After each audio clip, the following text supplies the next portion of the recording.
isso que vos dá voz. Olá a todos, estamos aqui no podcast Voz em Rede com a Diana, da Associação Já Te Explico. O meu nome é Sérgio de Carvalho e sou da direção da FASP. Hoje temos connosco a Diana Marques, presidente da direção da Associação Já Te Explico, em jeito de homenagem ao Dia Internacional da Educação, que se celebra a 24 de janeiro. O Já Te Explico é uma organização sem fins lucrativos, constituída por estudantes universitários que apoia crianças e jovens do 5º ao 9º ano de escolaridade no Distrito de Porto, particularmente aqueles com dificuldades educativas e socioeconómicas. Não é, Diana? Exatamente. Pode-nos contar um pouco como surgiu a associação e por a razão de ser este o vosso foco? Certo, desde já, muito obrigada pelo convite. Já Te Explico, faz este ano 10 anos, portanto surgimos no dia 1 de junho de 2015, no Dia da Criança. Por uma coincidência, não foi efetivamente algo planeado, mas calhou bastante bem. E Já Te Explico surgiu na altura por nos apercebermos que realmente as desigualdades na educação é uma situação que ainda é muito real no nosso dia-a-dia e é algo que há vários dados que vão comprovando isso e que nós também procuramos estudar e informar-nos mais sobre isso. Por exemplo, nos PISA, que são os testes realizados pela OCDE, há várias crianças de 15 anos, em todos os países da OCDE, precisamente, e que comprovam que apenas 9% das crianças de famílias favorecidas têm maus resultados, mas esse número sobe para 37% nas crianças desfavorecidas. E nesse sentido nós procuramos ao máximo tentar fazer ali um bocadinho, dar a nossa gota no oceano para tentar melhorar esta situação, e foi por isso que surgiu Já Te Explico, portanto, há 10 anos. Relativamente à dinâmica associativa, pode destacar quais são os atuais principais projetos da associação, onde se envolvem, qual é o público-alvo? Certo. Portanto, aquilo que nós fazemos, o core da nossa atividade é precisamente explicações. E, portanto, nós damos explicações individuais a crianças do 5º ao 9º ano de escolaridade e estamos a atuar em várias zonas do Porto, Matosinhos e Gaia. Portanto, em Matosinhos estamos na Casa da Juventude, tanto em Matosinhos Centro como em Matosinhos Chamamed. Em Gaia estamos numa escola e aqui no Porto estamos, neste momento, aqui na Casa das Associações, no Bonfim, na Pasteleira e só. Pronto, precisamente. E, portanto, vamos tentando crescer. O Polo da Pasteleira foi uma adição recente, uma adição deste ano. Estamos a apoiar neste momento 43 crianças. Para além das explicações em si, que nós procuramos que não seja só uma explicação muito focada na matéria em si, mas também algo que permita ter um apoio emocional, porque é algo que as crianças que nós apoiamos, vindo de um contexto mais favorecido, precisam bastante. E nesse sentido, as explicações são individuais e também vamos tentando fazer alguma parte para dar esse apoio emocional, por exemplo, a parte do apoio vocacional, portanto, os aprendizes que estão no 8º e no 9º ano de escolaridade, nós procuramos levá-los já ao Qualifica, também fazemos uma feira normalmente interna em que vemos quais é que são as profissões ou as áreas que os interessam mais e depois tentamos trazer algumas pessoas para virem falar, para virem fazer uma espécie de workshop. Para além disso, também temos as nossas atividades culturais, que é algo que nós fazemos. Fazemos 4 atividades durante o ano e vamos fazendo coisas bastante variadas, não é sempre a mesma coisa, mas, por exemplo, agora, em dezembro, fomos ao Circo de Natal, que é algo que muitos deles não teriam a oportunidade de ir sem ser com a nossa ajuda. O ano passado também fomos ao Sea Live, que também foi uma atividade bastante interessante e também um sítio onde se calhar seria um bocadinho mais difícil eles irem. E pronto, é sobre tudo isso. Portanto, temos as explicações, a parte das atividades culturais, o apoio vocacional e também damos algumas formações aos nossos aprendizes para também não estar só focado na área da educação formal, digamos assim, e depois também damos algumas formações, demos uma formação de primeiros socorros o ano passado, por exemplo. Portanto, tentamos dar uma abordagem que cubra todos os pontos. Não é só uma aprendizagem para os utentes, mas também sim para quem está a prestar este apoio. Sim. Certo. Sabemos que a conciliação entre a vida pessoal e profissional e a pertença associativa nem sempre é fácil em qualquer associação. Como foi para ti abraçar este projeto e os benefícios e os desafios que tenha trazido esta aventura? Obviamente que é sempre um bocadinho complicado conseguir coordenar tudo e acho que isso faz parte de estar numa associação, mas quem está também acho que está com todo o gosto e, portanto, como é um bocadinho aquela ideia de quem corre por gosto não cansa, portanto, efetivamente, mesmo quando é complicado e quando estamos com menos disponibilidade, o pessoal acaba por ter a vontade sempre para isto e se calhar às vezes até mais vontade para isto do que propriamente para estudar para aquele exame chato e tudo mais. Mas, efetivamente, pronto, eu quando comecei na vida associativa estava no 2º ano de faculdade e nessa altura estávamos em pandemia, portanto tinha bastante tempo até foi um bocadinho nesse sentido que eu me candidatei e quis começar este lado. Mas depois houve uma fase em que estava a trabalhar, enquanto estava também a pertencer à associação e era diretora do departamento, e aí obviamente que os desafios eram maiores, aí era bastante mais complicado, mas há sempre espaço para coordenar novamente quem gosta e quem quer acaba por conseguir fazê-lo, e pronto, há sempre um bocadinho... Acho que, acima de tudo, nós acabamos por aprender muito com isso, a organizar o tempo. É uma frase um bocadinho básica e que a maior parte das pessoas diz, mas é verdade que quando nós estamos metidos em muitas coisas, ganhamos a capacidade de gestão de tempo, é inevitável. E acho que é sobretudo isso. E depois tudo o resto, a Diana que entrou, já te explico, com 19 anos, e a Diana que está agora não tem nada a ver, claramente, a nível de a vontade de comunicação e tudo o resto, mesmo que ainda haja ali aquelas coisinhas, acho que foi um grande crescimento de estar envolvida nesta associação e de e de estar na parte de direção associativa. E depois, isto depois também envolve o desenvolvimento das vossas atividades. Não só as dificuldades que têm individualmente os membros, mas pode-nos falar um pouco das dificuldades que a associação sente e alguns constrangimentos que encontra ao longo do caminho e do desenvolvimento da sua atividade. Sim. É assim, nós somos uma associação que já tem uma história relativamente longa, portanto, 9 anos já de história, 9 anos e meio praticamente. Aquilo que vai sendo mais complicado às vezes são algumas relações institucionais, nomeadamente em relação ao espaço, onde nós vamos realizando explicações, porque todos esses espaços, nós temos um espaço nosso, portanto os espaços as explicações são realizadas em espaços de parceiros, e às vezes essa parte de gerir as parcerias é um bocadinho complicada e pode ser uma parte desafiante, sobretudo quando voltámos ao presencial depois da pandemia, em que estávamos a fazer explicações totalmente online, obviamente, porque nessa altura era o que precisávamos, mas para nós era essencial voltar para o presencial, porque realmente nós notamos uma grande diferença na maioria dos aprendizes entre estarem a ser acompanhados em online e estarem a ser acompanhados em presencial, faz uma diferença absurda, e essa parte das parcerias para os espaços é um bocadinho os maiores constrangimentos que nós temos, no geral a falta de espaço é assim um grande problema, pois obviamente que o financiamento é se calhar um problema um bocadinho, uma questão para todas as associações, é muito, muito geral, e nós felizmente o core da nossa atividade se calhar não é algo que seja necessário um grande financiamento, porque é um mentor que é voluntário, um aprendiz e termos de arranjar um espaço, que no caso nós temos o espaço precisamente dos parceiros.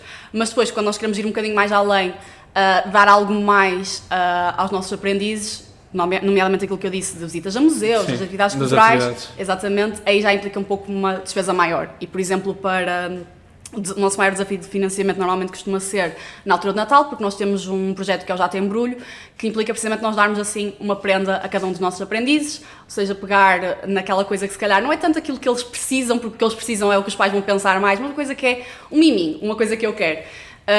E nesse sentido aí temos que, é algo que vai ser uma grande despesa e portanto aí temos um bocadinho mais esse desafio, mas é por aí. No âmbito da vossa missão, que projetos e ideias têm para o futuro?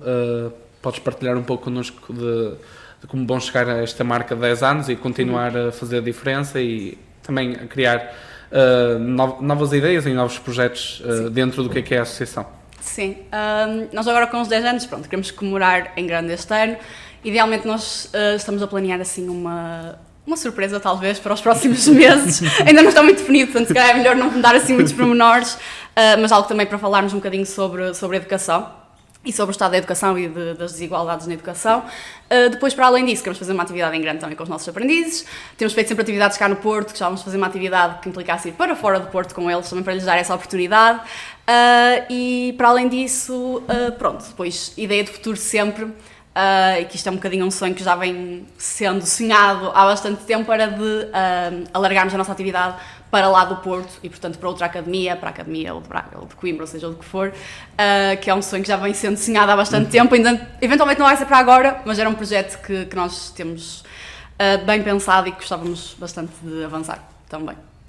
Referiste uma série de dificuldades que enfrentam dentro da atividade da vossa associação. Como é que as pessoas que nos estão a ver e a ouvir lá em casa podem contribuir para superar estes desafios? Acima de tudo, assim, a parte mais óbvia é mesmo sendo voluntários. Nós fazemos recrutamento normalmente no início do ano letivo e também a meio do ano letivo, portanto fazemos no primeiro e no segundo semestre. e os nossos voluntários são todos eles estudantes universitários. Há um processo de recrutamento, portanto as pessoas candidatam-se, depois passam por ali uma dinâmica e também uma entrevista, porque para nós, assim, dar explicações a crianças é algo que implica um compromisso semanal, não é algo que é vou quando me apetece, e portanto para nós é importante avaliar o compromisso, avaliar as capacidades das pessoas para lidar também com crianças e com crianças que vêm de contextos particularmente difíceis. E portanto, por isso é que há todo este processo de recrutamento até as pessoas entrarem.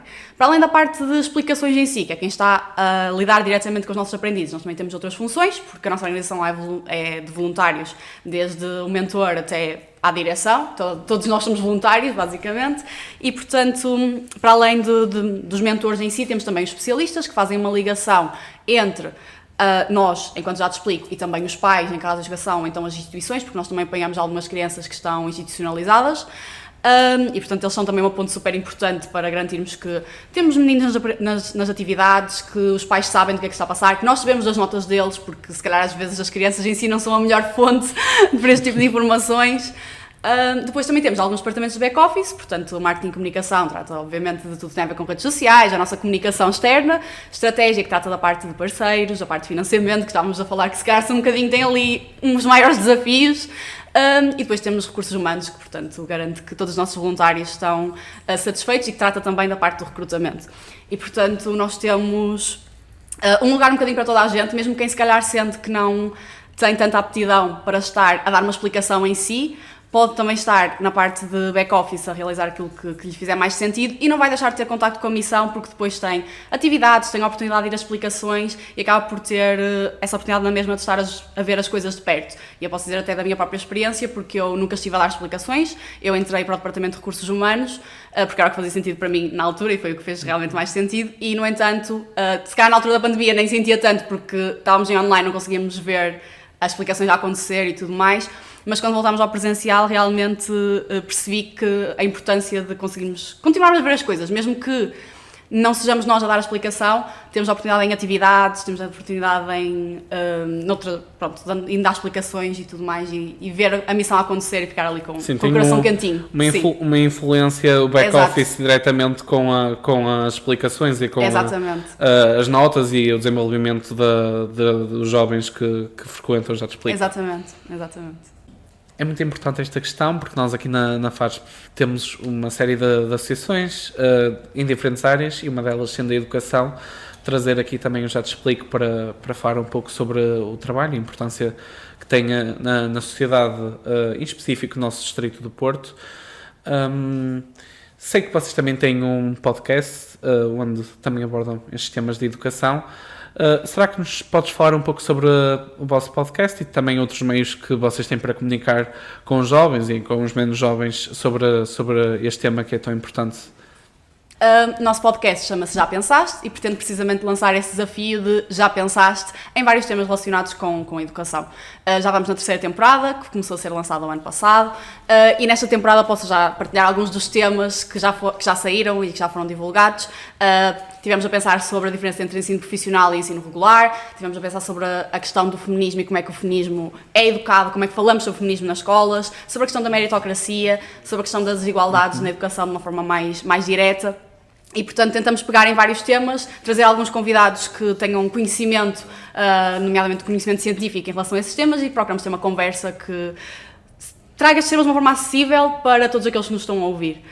E, portanto, os podcasts podemos dizer que são, neste momento, uma forma muito, muito comum de comunicar, uma forma muito fácil de chegarmos a toda a gente, porque acho que todos nós ouvimos podcasts quando vamos para aqui, quando vamos para ali, é muito fácil nós estarmos com os fones dos ouvidos a ouvir. E é a nossa forma de comunicar e pronto, lá está. Acho que também estamos aqui num podcast que também tem a sua importância estar a divulgar, não é? Neste caso, a miríade de atividades que são feitas aqui no Distrito de Porto e das associações que existem e, portanto, é um bocadinho uma nova forma de comunicar atualmente. Além do vosso podcast, tem também outros meios de chegar aos jovens, como as redes sociais, podes também partilhar? Sim, connosco. Portanto, as nossas redes sociais é bastante simples, em todo o lado é jatexplico.pt, Instagram, LinkedIn, Facebook também, embora isso não seja tanto para o público mais jovem, estamos presentes em todas elas e vamos partilhando por lá o nosso trabalho, as atividades que vamos realizando, também quando há recrutamento é por lá que nós divulgamos e é a forma mais fácil de alguém saber que nós estamos a recrutar e que se podem juntar ao Já Te Explico. Portanto, já sabem, sigam Já Te Explico e também a FASP, claro, porque também é importante seguirem o nosso trabalho e este podcast. Então, agora temos aqui uma pequena dinâmica que já fizemos com outros convidados nos nossos episódios anteriores, que é a nossa caixa. Temos aqui a nossa caixa, que é para tu escreveres uma ideia fora da caixa que tenhas, portanto, podes partilhar connosco. Ok. Portanto, é assim, se calhar depois de tanto tempo, pensar numa ideia fora da caixa às vezes é um bocadinho difícil, porque nós vamos nos perdendo um bocadinho na espuma dos dias, no dia-a-dia, nos problemas que são precisos resolver, e se calhar mesmo as ideias que tenham sido fora da caixa já não nos parecem exatamente fora da caixa.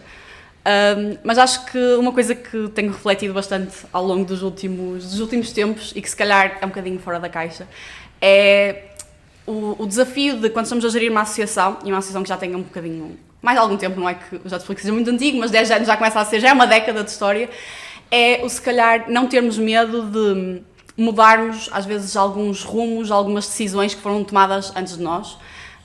E não temos medo de se calhar largar algum projeto que nós sentimos que não faz assim tanto sentido, não nos identificamos tanto, para tentar construir algo que faz mais sentido para nós. Isto vale desde as coisas mais pequenas, que sejam a forma como gerimos pessoas dentro da organização, sejam formas de financiamento, sejam parceiros, seja o que for, é não ter o medo de mudar as coisas e tentar melhorar dentro do nosso possível, mesmo que isso implique arriscar, porque não sabemos se vai ficar melhor, se vai ficar pior, mas pelo menos se nós não nos identificamos com a forma como algo está a funcionar, o não ter medo de sair um bocadinho e de, se calhar, talvez largar alguns projetos que não façam tanto sentido. Acho que é isso.